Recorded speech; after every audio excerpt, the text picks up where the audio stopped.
अस्सलाम वालेकुम student, this is Arsalan Ali. उम्मीद करता हूँ कि आप खैरियत से होंगे। लेक्चर शुरू करने से पहले मैं आपसे दरखास्त करता हूँ कि मेरे चैनल को सब्सक्राइब करें, लाइक करें और शेयर करें। आज हम स्टार्ट करेंगे मैथ साइंस ग्रुप का जो एक्सरसाइज है 1.3। आज हम जो है वो स्टार्ट करेंगे, जिसका लेक्चर नंबर 1 आज रिकॉर्ड करेंगे। ठीक है, इसके बाद पैदल पे आपको लेक्चर नंबर 2, 3 इस एक्सरसाइज को कंप्लीट करूंगा। सो आज जो है वो एक्सरसाइज 1.3 का लेक्चर नंबर 1 आज रिकॉर्ड करने जा रहे हैं। उसमें हम जो है वो सबसे पहले जो है इंट्रोडक्शन देखेंगे कि इंट्रोडक्शन क्या है, और देन उसके बाद हम क्वेश्चन 1, 2, 3 को सॉल्व करेंगे। देन इसी तरह हम आगे जो है वो चलते जाएंगे। ठीक है, आज हम स्टार्ट करेंगे कि 1.3 के अंदर सबसे पहला जो क्वेश्चन है वो ये है कि which are the following matrix conformable for addition, कि कौन कौन से मैट्रिक्स जो हैं वो कंफर्मेबल हैं एडिशन के लिए। तो फर्स्ट ऑफ ऑल तो हम ये समझ लें कि दो मैट्रिक्स आपस में जो है वो एडिशन यानी ऐड कब हो सकते हैं। ठीक है, तो याद रखिएगा 2 मैट्रिक्स है हमारे पास। सपोज ए है जिसको हम नाम दे देते हैं ये है। सो बी हमारे पास मैट्रिक्स है ये चीज। ठीक है, ये ठीक है। तो 2 मैट्रिक्स हैं, तो ये कब हमारे पास ये प्लस हो सकते हैं, यानी when this 2 matrix are conformable for addition. So ये चीज आपको जान लेना जरूरी है, तभी आप जो है वो 2 मैट्रिक्स को प्लस या माइनस कर सकेंगे। तो ये याद रखिएगा कि 2 matrix are conformable for addition when the 2 matrix, यानी ये जो 2 मैट्रिक्स हैं इनका ऑर्डर सेम होना जरूरी है। अगर आपने मेरे टाइप्स ऑफ मैट्रिक्स वाला जो लेक्चर अगर नहीं देखा तो उसका लिंक डिस्क्रिप्शन में दिया हुआ है, उसको देखें तो आपको टाइप्स ऑफ मैट्रिक्स समझ आएगी। उसमें मैंने डिटेल से जो है वो ऑर्डर ऑफ मैट्रिक्स भी डिटेल से बताया हुआ है। तो आपको ये पता होना चाहिए कि जब 2 मैट्रिक्स को आप ऐड करना चाहते हैं या सब्ट्रैक्ट करना चाहते हैं तो आपको उन दोनों मैट्रिक्स का ऑर्डर सेम होना चाहिए। मींस के इसका ऑर्डर अगर 2 बाय 2 है यानी 2 रोज हैं एंड 2 कॉलम्स हैं, यानी 2 बाय 2 इसका जो ऑर्डर है। सो अगर हम नेक्स्ट जो मैट्रिक्स है इसका भी ऑर्डर हमें पता है कि 2 रोज हैं एंड 2 कॉलम्स हैं, तो 2 बाय 2 इसका भी ऑर्डर है। ठीक है, तो ये 2 matrix are conformable for addition when this both matrix are matrix order equal. ठीक है, जिनका ऑर्डर इक्वल है सो वो कंफर्मेबल फॉर एडिशन है और कंफर्मेबल फॉर सब्सट्रैक्शन है। जिनका ऑर्डर सेम नहीं होगा वो ऐड या माइनस नहीं हो सकते। ठीक है, सो ये याद रखिएगा कि 2 मैट्रिक्स तभी प्लस होंगे जब उनका ऑर्डर सेम होगा। आज हम क्वेश्चन नंबर 2 करते हैं। सबसे पहले जैसे कि हमें क्वेश्चन नंबर 1 दिया हुआ है। ठीक है, 1.3 का क्वेश्चन नंबर 1 जो अगर हम नोट करें तो उसमें लिखा है which are the following matrices are conformable for addition. ठीक है, सो ये अगर हम पार्ट 1 में देखें तो यहाँ पर अगर डी पार्ट देखें तो उसमें लिखा हुआ है हमारे पास क्वेश्चन लिखा हुआ है जी 3, 2, 1 + 1 -4 then 3 + 2 so then 2 + 1। सो ये हमारे पास एक मैट्रिक्स दिया हुआ है पार्ट क्वेश्चन नंबर 1 के अंदर। ठीक है, सो अगर हम उसको जरा गौर से देखें तो इसमें हमें दिया हुआ है कि ये कंफर्मेबल फॉर एडिशन है या नहीं है। ठीक है, सो आपने ये देखना है कि जाहिर बात है जब 2 मैट्रिक्स होंगे तभी तो पता चलेगा कि ये ऐड हो सकते हैं या नहीं हो सकते।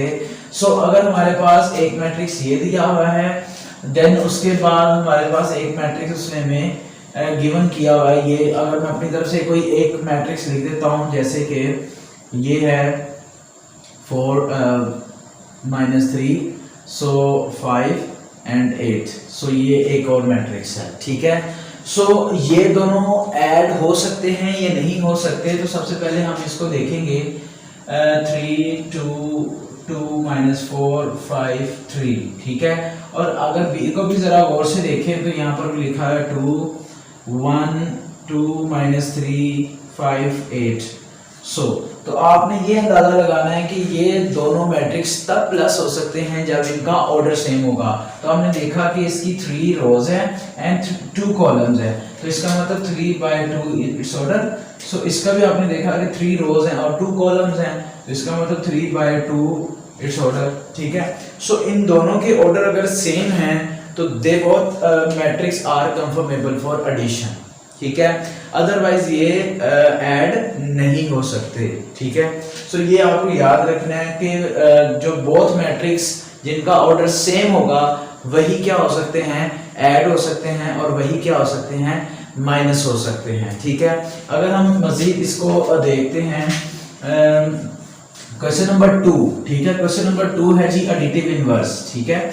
एडिटिव इनवर्स को अगर हम देखें तो एडिटिव इनवर्स का मैंने डिटेल के साथ जो है वो एक लेक्चर बनाया हुआ है जिसका लिंक आपको डिस्क्रिप्शन में मिल जाएगा, पार्ट नंबर 2 का, ठीक है। पार्ट नंबर 1 मैंने आपको अभी बताया, पार्ट नंबर 2 का एक्सप्लेन के साथ आपको जो है वो पूरी वीडियो जो है 1.3 के पार्ट 2 पर मैंने बनाई है, उसका लिंक आपको डिस्क्रिप्शन में मिल जाएगा, उसमें आपको इजीली समझ आ जाएगी, ठीक है।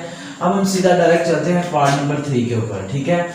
उसमें हमने वैल्यूज हमें दी हुई हैं, ए की वैल्यू हमें गिवन है जी -1 to 2 1, ठीक है।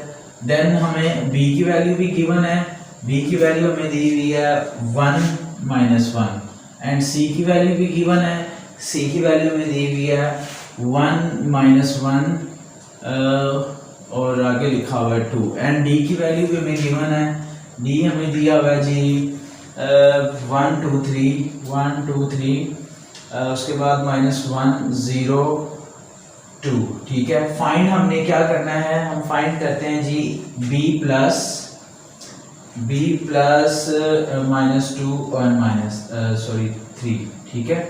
ये चीज़ हमने जो है वो फाइंड करनी है, ठीक है। अगर हम इस चीज़ को फाइंड करें तो हमें पता होना चाहिए कि हम इसको कैसे फाइंड कर सकते हैं। इसमें हमने क्या करना है, पुटिंग करनी है वैल्यूज, ठीक है।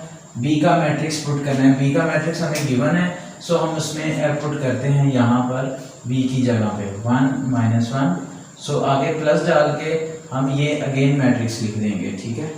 सो हमने कहा कि ये दोनों मैट्रिक्स ऐड हो सकते हैं या नहीं हो सकते, तो हमने देखा कि इनका ऑर्डर सेम है, यानी इसकी 2 रोज है 1 कॉलम है, 2 रोज 1 कॉलम, इसका मतलब इसका ऑर्डर सेम है। तो हम इसको सिंपल जो है वो ऐड किस तरह से करेंगे, सिंपल क्रॉसपॉन्डिंग, यानी जो देखें ये 1 प्लस इंटू -2, ठीक है। उसके बाद है -1 प्लस 3, ठीक है।